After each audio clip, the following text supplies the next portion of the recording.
Hello dear, मैं आ चुकी हूँ आप लोगों के बीच न्यू नॉवल के साथ। So feeling for x daughter का न्यू चैप्टर आ चुका है। एंजॉय कीजिए और लाइक, कमेंट और रिव्यू भी दीजिए, साथ ही साथ सब्सक्राइब भी करते रहिए। Bye bye. जन्नत की बातों को सुनकर राजवीर बस खड़ा रहा। उसके चेहरे पर हंसी और डर का अजीब सा मिश्रण था। उसने धीरे धीरे हाथ ऊपर उठाकर कहा, जन्नत, ये सब तुम बस एक्सरेट कर रही हो, सच में। लेकिन जन्नत ने हाथ गिराए बिना आंखें भर कर कहा, नहीं, एक्सरेट नहीं, ये सच है। और अगर तुमने अभी मेरी बात नहीं मानी तो देखो, मैं अपनी मासूमियत का आखिरी हथियार इस्तेमाल करूंगी और सबको सच दिखा दूंगी। दोनों हैरान रह गए। राजवीर ने घबराकर सिर हिलाया। अरे भाई, ये तो सच में, ओ भगवान। जन्नत ने फिर हल्की हंसी के साथ कहा,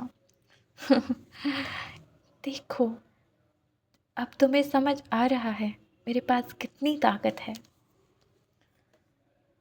राजवीर बस धीरे से अपनी आंखें चारों ओर घुमाते हुए बोला, हिम्मत है, सच में हिम्मत है इस लड़की में। राजवीर ने एक गहरी लंबी सांस ली, जिसे खुद को समझा रहा हो और अब इससे बचना मुश्किल है। और फिर बिना चेतावनी के वो सीधा जन्नत के पास आया और फिर झटके से उसे अपनी बाहों में उठा लिया। जन्नत की आंखें गोल, मुंह खुला और दिमाग सीधा ब्लैंक। राजवीर उसके बेहद करीब झुककर आधी मुस्कान आधा ताना मारते हुए, ओह डार्लिंग, तुम भी ना छोटी छोटी बातों पर इतनी हाइपर हो जाती हो। और सुन लो, तुम्हारे अलावा मेरी लाइफ में न कोई था, न कोई है और न कोई होगा। जन्नत का दिल तो सेकंड के लिए सच में रुक गया। इतना स्ट्रीट, इतना डायरेक्ट, इतना राजवीर टाइप का तो नहीं था ये। वो कुछ बोल पाती उससे पहले ही राजवीर उसे पकड़े पकड़े सीधा कार तक ले गया। उसने दरवाज़ा खोला, उसे बड़े ध्यान से सीट पर बैठाया जैसे कोई बहुत कीमती चीज़ हो। दरवाज़ा बंद किया, ड्राइवर सीट पर बैठा, इंजन स्टार्ट किया और एक स्मूथ धक्के के साथ कार आगे बढ़ा दी। जन्नत बस साइड में बैठे हुए उसे देखती रह गई, पूरी हैरानी से। ये ये उसने कभी एक्सेप्ट नहीं किया था। दिल की धड़कनें ऐसी चल रही थी जैसे कार से पहले उसके इमोशन स्टार्ट हो गए हों। राजवीर बिना उसकी तरफ देखे फिर भी एक हल्की मुस्कान दबाए हुए बोला, अब हाइपर मत होना, सीट बेल्ट बांध लो। जन्नत अब भी शौक में थी, सीट बेल्ट पकड़े हुए सोच रही थी, ये क्या हुआ हुआ क्या ये अभी। कार में दोनों ने पूरा रास्ता एक शब्द भी नहीं कहा। राजवीर बस ड्राइव करता रहा। जन्नत साइड में बैठी थी, हाथ अपनी गोद में, दिल तेजी से धड़कता हुआ महसूस कर रही थी। उसकी आंखें बार बार राजवीर को चुपचाप देखती, पर कुछ कहने की हिम्मत नहीं। राजवीर भी बस सामने सड़क पर ध्यान लगाए हुए था, लेकिन उसका हाथ धीरे धीरे जन्नत के हाथ से टकरा गया और बिना किसी बताए उसने जन्नत का हाथ पकड़ लिया। जन्नत की सांसें थम गई, दिल की धड़कन और तेज़ होने लगी। वो बस उसके हाथ में अपने हाथ को महसूस करती रही। कार कुछ मिनट बाद राजवीर के घर के बाहर रुकी। जन्नत ने आश्चर्य से चारों तरफ देखा, इतना खाली, कोई नहीं। राजवीर ने बस सिर हिलाया और उसके हाथ को मजबूती से पकड़े हुए उसे घर के अंदर ले गया।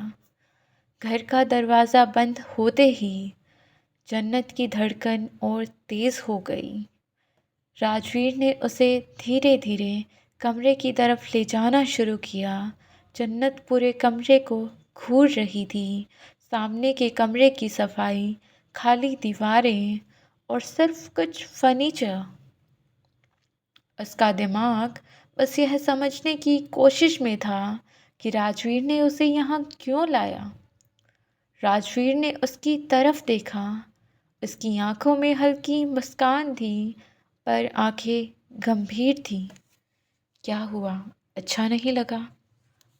उसने पूछा। जन्नत ने थोड़ी हिचकिचाहट के बाद बोली, ठीक है, पर आप मुझे यहाँ क्यों लाए? राजवीर ने उसका हाथ थोड़ा कसकर पकड़ते हुए कहा, क्यों लाया? अरे, तुम यही चाहती थी ना कि तुम मेरे साथ रहो, तो इसलिए लेकर आया हूँ। जन्नत का दिल एकदम तेजी से धड़कने लगा।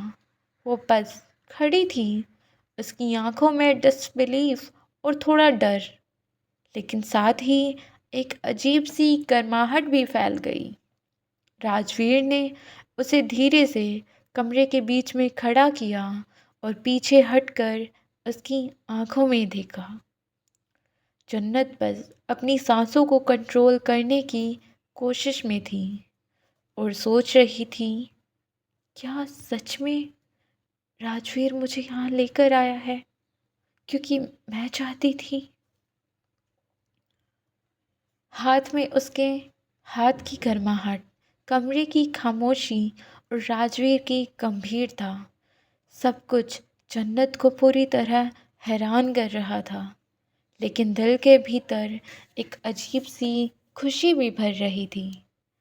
राजवीर कमरे में थोड़ा दूर खड़ा होकर जन्नत की तरफ देखकर मुस्कुराते हुए देखा और उसने पूछा, क्या लोगी, कॉफ़ी, कोल्ड ड्रिंक, वाइन या विस्की?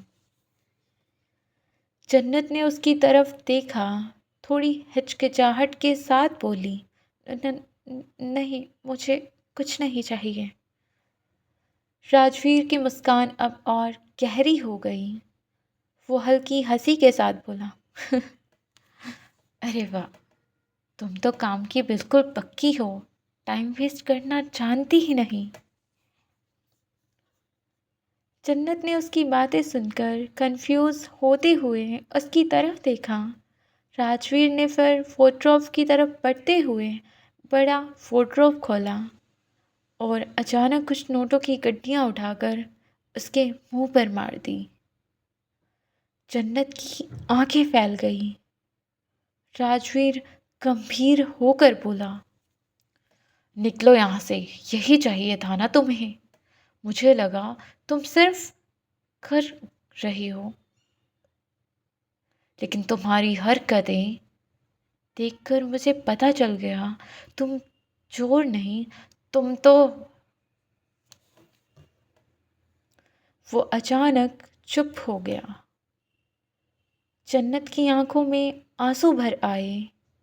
वो घूरते हुए राजवीर की तरफ देखने लगी और धीरे धीरे बोली, मुझे लगा था आप सबसे अलग हैं, पर पर आपने भी दिखा दिया कि आप क्या हैं। कमरा अचानक सन्नाटे में डूब गया। जन्नत की धड़कनें तेज, आंखें नम और उसके होंठ हल्के से कांप रहे थे। राजवीर बस चुपचाप खड़ा था। उसकी हरकतें और शब्द दोनों ही कभी कभी समझ से बाहर थे, कभी कभी दर्द दे रहे थे। मगर जन्नत ने गहरी सांस ली और आंसू पोंछते हुए राजवीर की आंखों में सीधे देखा। धीरे से उसकी आवाज़ कांप रही थी, पर शब्द पूरी ताकत के साथ निकले थे। मैं भूल गई थी, आप भी उन्हीं अमीरजादों में से हैं। पहली बार आपसे मिला तो मुझे लगा आप बहुत अलग हैं, और दोबारा मिली तो मुझे एहसास हुआ कि आप एक नेक इंसान हो। इसलिए आपके पीछे आई थी। मगर राजवीर की आंखों में हल्की सी झिलमिलाहट आई, पर जन्नत रुकने का नाम नहीं ले रही थी। पर मुझे यह नहीं पता था। हाँ, मैं चोर हूँ, पर कोई कोठे वाली नहीं। और अपने पैसे किसी और को दिखाना मुझे नहीं। थैंक यू मुझे मेरी औकात दिखाने के लिए। मैं भूल गई थी मेरी औकात क्या है।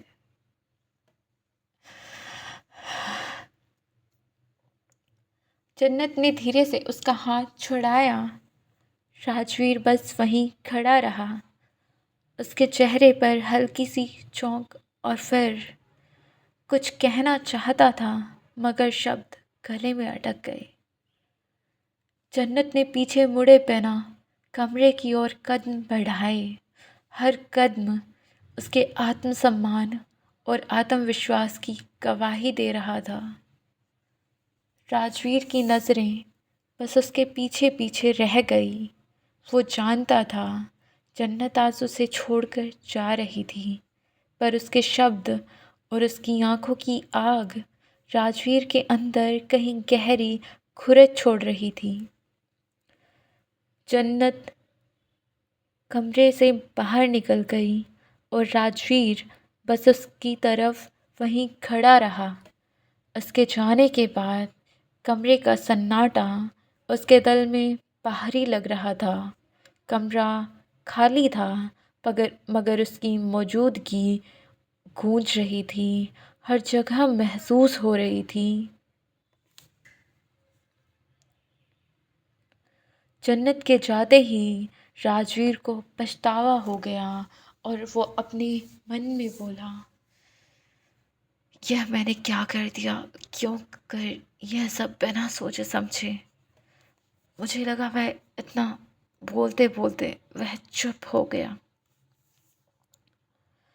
बिल्कुल मैं इस और दूसरी तरफ रिया कुछ देर बाद बालकनी में खड़े अयान को देखती रही और उसकी छाती में एक अजीब सी बेचैनी उठ रही थी। गुस्सा भी, डर भी, और कहीं ना कहीं एक सवाल भी, से वो खुद मानने को तैयार नहीं थी। आखिरकार उसने गहरी सांस ली और कमरे से बाहर निकलने का फैसला किया। वो धीरे धीरे हॉल की तरफ चली गई। उसके कदमों में हिचकिचाहट थी, लेकिन मन में आग जल रही थी। सबसे पहले वह अपनी मॉम के कमरे के पास रुकी। दरवाज़ा थोड़ा सा खोलकर झांका। निशा गहरी नींद में थी। कंधों पर कंबल ठीक से पड़ा था। कमरे में हल्का सा अंधेरा था। रिया के होठों पर हल्की सी राहत आई। सो रही हैं, ठीक है, उसने धीरे से खुद से फुसफुसाया। फिर उसने दरवाज़ा और धीरे से बंद किया और धीरे से सीढ़ियों की ओर बढ़ी। हर स्टेप पर उसका गुस्सा ऊपर आ रहा था। ये आदमी पूरे दिन से बाहर बैठा है, आखिर चाहता क्या है। नीचे पहुंचकर उसने गेट खोला। रात की ठंडी हवा उसके चेहरे से टकराई, लेकिन उसके अंदर का गुस्सा ठंडा होने का नाम ही नहीं ले रहा था। अयान अभी भी वहीं गाड़ी के बोनट पर बैठा था, सिर थोड़ा झुकाया हुआ, एक हाथ में फ़ोन, दूसरा उसकी जेब में, जैसे कोई उसे हिला भी नहीं सकता। रिया तेज़ कदमों से उसके पास आ गई और लगभग फट पड़ी। क्या हरकत है ये? अयान ने धीरे से सिर उठाया। अंधेरे में उसकी तीखी नज़रें रिया पर टिक गई, पर वो कुछ बोला नहीं। रिया और भड़क गई। सुनाई नहीं दे रहा? पूरे दिन से यहाँ बैठे हो तुम, क्यों क्यों कर रहे हो ये सब? अयान ने बिना हिले डुले बस उसे देखा। उसकी आंखों में वही शांत गुस्सा, वही ठंडी कड़वाहट। रिया ने अपनी बात और तीखी कर दी। तुम्हें क्या लगता है इससे कुछ बदल जाएगा? तुम सोचते हो तुम ऐसे बैठे रहोगे तो मैं। उसने झुंझलाकर हवा में हाथ झटका। मैं डर जाऊंगी या मैं सोच बदल लूंगी। अयान की आंखें जरा सी सिकुड़ी, लेकिन उसके होठों पर एक शब्द नहीं आया। रिया उसके बिल्कुल सामने खड़ी थी। आवाज़ धीमी थी पर तीखी। प्लीज़ दूर हो जाओ मेरी लाइफ से। तुम्हें समझ क्यों नहीं आता? मैं अब अकेले रहना चाहती हूँ तुमसे दूर। उसकी आवाज़ कांप गई, लेकिन गुस्सा अभी भी उसमें जल रहा था। अयान ने आखिरकार फ़ोन में से फ़ोन जेब में रखा, दोनों हाथ गाड़ी से हटाकर सीधा बैठा, धीरे से बेमिसाल ठंडक के साथ बोला, खत्म हो गया। रिया तलमला गई। तुम्हें मजाक लग रहा है? अयान ने शांत स्वर में कहा। अगर बोल चुकी हो तो अब मेरी सुनो। रिया पीछे हटना चाहती थी, पर उसके पैर रुक गए। अयान खड़ा हुआ, जैसे किसी इमारत की तरह, ऊंचा, खड़ा और बिल्कुल स्थिर। उसके करीब जाकर नहीं, बल्कि उसकी जगह पर खड़े खड़े उसने रिया से नज़र नहीं हटाई। अगर मैं दूर जाना चाहता तो कब का जा चुका होता। रिया का दिल जोरों से धड़का, पर उसने खुद को संभाला। मैंने तुमसे कहा है ना, मुझे अकेला रहना है। अयान बेहद धीमी पर सख्त आवाज़ में बोला। अकेले? तुम? एक छोटी सी, बहुत हल्की सी हंसी उसके होठों से निकली, मगर तंज भरी। तुम खुद को संभाल नहीं पाती रिया, और अकेले रहने की बात करती हो। रिया को लगा किसी ने उसके सीने पर कुछ रख दिया हो। उसने दांत भींच कर कहा, मुझे तुम्हारी सिंपैथी नहीं चाहिए। अयान की नज़रें अब और कड़ी हो गई। और मुझे तुम्हारी परमिशन नहीं चाहिए। रिया का गुस्सा कहीं जम गया। इस एक लाइन ने उसे सन्न कर दिया। अयान ने धीरे से गाड़ी का दरवाज़ा खोला। चलो, बहुत रात हो गई। रिया ने ज़ोर से सिर हिलाया। मैं कहीं नहीं जा रही तुम्हारे साथ। अयान ने एक पल के लिए उसे देखा, ठंडे तेवर से। मैंने पूछा ही कब है रिया? उसने कार की ड्राइविंग सीट पर बैठते हुए कहा। गाड़ी में बैठो। रिया वहीं खड़ी रही, गुस्से, डर और हैरानी में डूबी हुई। अयान ने एक बार फिर कांच नीचे किया। आखिर तक लड़ना है मुझसे या ऊपर जाकर फिर से रोना है? रिया की सांसें अटक गई।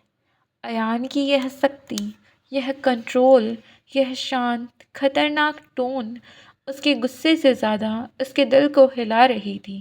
कार वहीं खड़ी थी, दरवाज़ा खुला और हवा में अटकी हुई खड़ी थी। तो आखिर कहाँ लेकर जा रहा है अयान रिया को? जानने के लिए सुनते रहिए feeling for my x daughter, and thank you for listening.